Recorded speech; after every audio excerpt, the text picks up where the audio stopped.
This looks like a shopping spree inside Kohl's, but Hingham police say it was a shoplifting spree last April.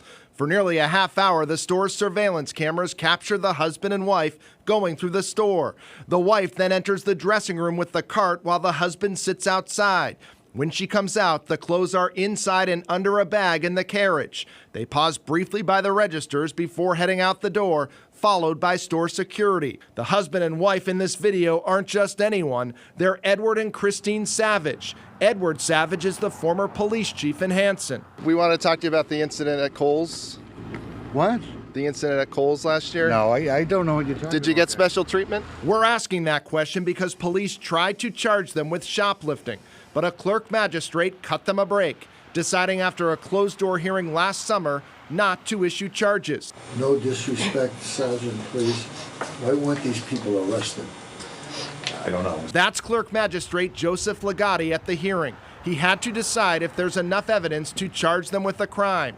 The hearings are normally secret, but we appealed to the court to release the audio so the public could decide if the Savages received special treatment. I simply had no intention to not pay for something. The couple said they left the store to go to their car to get a wallet. Stupid mistake. But the clerk magistrate wasn't buying it, saying he had enough evidence to charge them. You want me to believe that two people have to go back to a car to get one wallet? I don't believe either one of them. Despite that, the clerk magistrate agreed to dismiss the case in February if the Savages stayed out of trouble and wrote letters of apology to Kohl's and Hingham police. Well, you're a dope.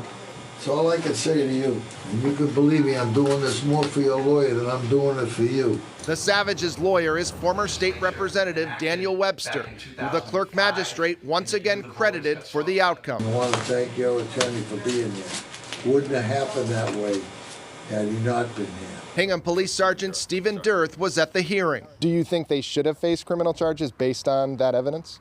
I can't offer my opinion on that. I think what happened was presented to the clerk's office. I don't think there's any issue of there was probable cause. Ultimately, the discretion was used by the clerk magistrate not to issue the charge, to hold it open. The trial court tells us that not charging someone with a crime can be a good way to resolve minor cases without giving someone a criminal record. In other words, some people truly deserve a break. But when someone like a former police chief gets a break, it raises questions about equal access to justice. How can a magistrate at a probable cause hearing decide that a crime didn't occur? It makes no sense. Attorney Wendy Murphy is a former prosecutor. She believes show cause hearings should be public, so clerk magistrates can be held accountable for their decisions. I wish I could say that equal justice under the law, which is a nice sentiment, were a reality. But the fact is, people in positions of power are treated better. Not all the time, some of the time.